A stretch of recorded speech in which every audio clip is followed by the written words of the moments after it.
ሰላም ክቡራን ቤተሰቦች እንደምን አላችሁ? እኔ ያለው እግዚአብሔር ይመስገን። እንኳን ለ2018 አዲስ ዓመት በሰላም በፍቅር በጤና በሰላም አደረሳችሁ እያልኩኝ እንግዲህ ራሴን ከማስተዋወቅ ልጀምር። መስፍን ታዬ እባላለሁ። የፍቅር ማዕድ ተቋም መስራችና የቦርድ ጸሐፊ ነኝ።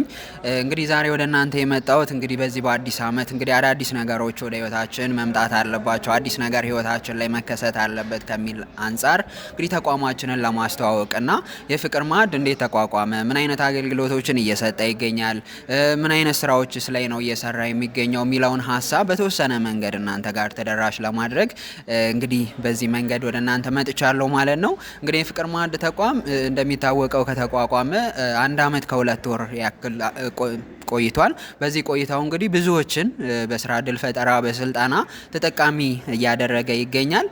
እንግዲህ ተቋማችን በዋናነት የተሰማራባቸው የስራ መስኮች የመጀመሪያው እንግዲህ ቢዝነስ እንደ ቢዝነስ ችግር መፍታት አለበት ይባላል፣ ተደጋግሞ የሚነሳ ሀሳብ ነው አይደለ? ስለዚህ የፍቅር ማዕድ ቢዝነስ ከምስረታውም የሰዎችን 2 አይነት ክፍተቶች በዋነኛነት ይቀርፋል። የመጀመሪያው ክፍተት እንግዲህ እንደ ማህበረሰብም ያለብን ያመለካከት ነው። የእውቀት ሳይሆን ያመለካከት። እውቀት እንግዲህ በትምህርት ቤትም በተለያዩ ሁኔታዎች ተምረን እውቀት አለን፣ ግን ያመለካከት ክፍተቶች አሉብን። ይሄም እንግዲህ ሰው ያለውን አቅም ተጠቅሞ የተሻለ ነገር መፍጠር ካልቻለ፣ ያለውን አቅም ተጠቅሞ ትልልቅ ነገሮችን መስራት ካልቻለ፣ ያለውን እሴቶችን ማሳደግ ካልቻለ ያው የአመለካከት ክፍተቶች ከዚህ ነው የሚመነጩት ማለት ነው። ሶ ከዚህ አንጻር ሰዎች ጋር እንግዲህ እንደ ማህበረሰብ አሁን ላይ የምናያቸው ነገሮች ከአመለካከታችን ክፍተት የተነሳ ነው። እንግዲህ እርስ በርስ ግጭት፣ ጦርነት ያሉት አለመግባባቶች ሁሉ የተፈጠሩት ከዚህ አንጻር ነው። ከዚህ አንጻር ተቋማችን ሰዎች አመለካከታቸውን ችግር ቀርፈው የተሻለ ማንነት ገንብተው ያላቸውን አቅም ተፈጥሯዊ ችሎታ ተጠቅመው የተሻለ ነገር መፍጠር እንዲችሉ የተለያዩ ስልጠናዎችን እየሰጠ ይገኛል። የተለያዩ የአቅም ግንባታ ስልጠናዎችን፣ የአመለካከት ለውጥ፣ የስብዕና ግንባታ፣ የህይወት ክህሎት መሰል እንደዚህ የማይንድ ሴት ትሬኒንጎችን በዋነኛነት እየሰጠ ይገኛል ማለት ነው።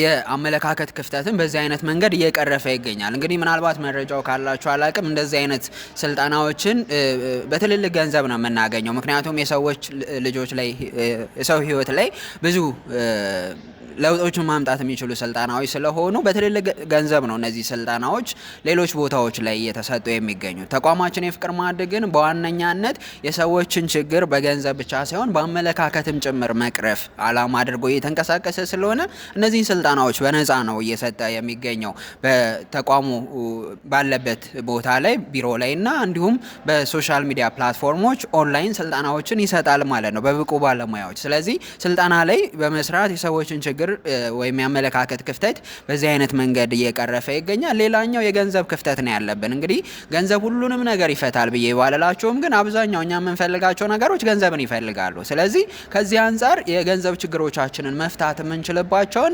በርካታ የቢዝነስ አማራጮችን ይዞልን መጥቷል። የፍቅር ማዕድ እንግዲህ ከስሙ መረዳት እንደምንችለው ሀገራዊ የሆነ እሳቤ ይዞ የአባቶቻችንን ባህላዊ ያልተጠቀምንባቸውን እሴቶች ላይ በመመርኮዝ እነዛን የምናውቃቸውን ባህላዊ እሴቶችን በማዘመን ለዚህኛው ትውልድ በሚመጥን መንገድ ወደ ቢዝነስ ቀይሮ ነው ያመጣው።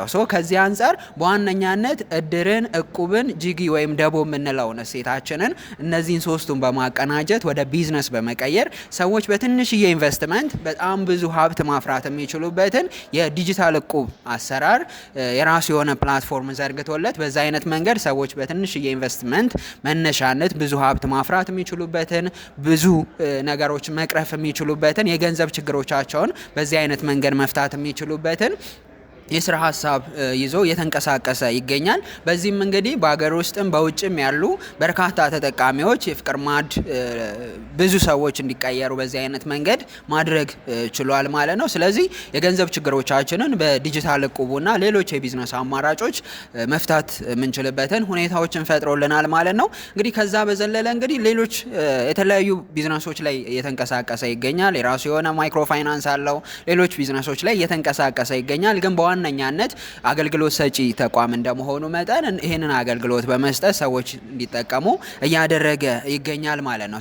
እናንተም እንግዲህ እንደ ማህበረሰብ በርካታ የሆኑ እንግዲህ ወጣቶች ነን አብዛኞቻችን። ስለዚህ ተምረናል፣ እውቀት አለን፣ የተሻለ ግንዛቤ አለን። ነገር ግን ራሳችንን በገንዘብም በአመለካከትም ከፍ እያደረግን ራሳችን ላይ እየሰራን አይደለም እና እርስ በርሳችን ችግሮቻችንን መቅረፍ ካልቻለን እንደ ማህበረሰብ ያሉብንን ክፍተቶች ራሳችን መፍታት ካልቻልን ለኛ ማንም ሊመጣልን አይችልም። ስለዚህ የፍቅር ማዕድ የሰዎችን ችግር ለመፍታት ትኩረት አድርጎ እንደመስራቱ መጠን ሰዎች ላይ ትኩረት እንደማድረጉ መጠን በዚህ በ2018 አዲስ ዓመት ብዙ ተጠቃሚዎቹ ጋር ተደራሽ በመሆንና ሁሉም ሰው ይሄንን ተቋም ተቀላቅሎ ተጠቃሚ እንዲሆን የተለያዩ ስራዎችን ተቋማችን እየሰራ ይገኛል ማለት ነው። እንግዲህ ደስ የሚለው ነገር የፍቅር ማዕድ ይዞት የመጣው አገልግሎት ላይ አገልግሎት ሰጪ እንደመሆኑ መጠን ከሚሰጠው አገልግሎት 10% ብቻ ነው የአገልግሎት የሚሰበስበው። ሌላውን 90%ን አንድ ሰው ሰርቶ ከሚያገኘው ላይ 90% ተጠቃሚ የሚሆነው ራሱ ግለሰቡ ነው።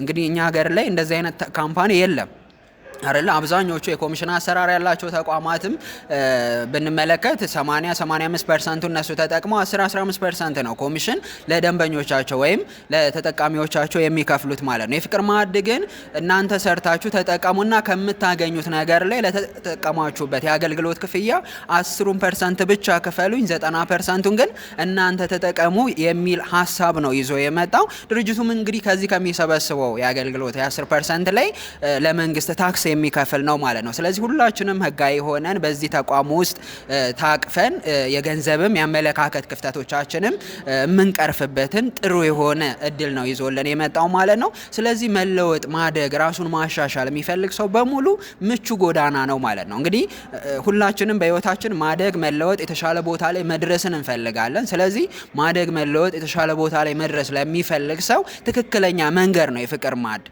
ረጅም አይደለም፣ አቋራጭም አይደለም። ነገር ግን በፈጣኑ ተጉዘን የተሻለ ውጤት ልናስመዘግብበት የምንችልበትን የጋራ ችግሮቻችንን በጋራ ሰርተን የምንቀርፍበትን የስራ እድል ነው ይዞልን የመጣው። ስለዚህ በዚህ በ2018 አዲስ ዓመት ምን ልስራ፣ ምን አይነት ነገሮች ላይ ልሰማራ፣ ገንዘብ የለኝም፣ እውቀት የለኝም፣ ምን አይነት ነገሮችን አድርጌ ነው ህይወቴን የምቀይረው የሚሉ ስጋቶችን የምንቀርፍበት ጥሩ የሆነ ለብዙ ሰዎች መቀየር ምክንያት የሚሆን ሀሳብ ተቋማችን ይዞ ስለመጣ ሀሳባችንን እዩት፣ ተቋማችንን ጎብኙት። የፍቅር ማዕድ ማን ነው የሚለውን በደንብ ፈትሹት። በደንብ አይታችሁ ተቋማችን የሚሰጠው አገልግሎት ሁላችንንም አሻጋሪ የሆነ ቢዝነስ እንደመሆኑ መጠን በደንብ ተመልክታችሁ የዚህ እድል ተጠቃሚ እንድትሆኑ ከወዲሁ ግብዣዬን ማስተላለፍ ፈልጋለሁኝ። እጅግ አድርጌ አመሰግናለሁ። እንግዲህ በቀጣይ በሌሎች ፕሮግራሞች ከኔ ጋር የምንገናኝ ነው የሚሆነው። ለሰጣችሁኝ ጊዜ እጅግ አድርጌ አመሰግናለሁ። ጊዜያችሁ የተባረከ እንዲሆን እመኛለሁኝ። አመሰግናለሁ። ቴንክ ዩ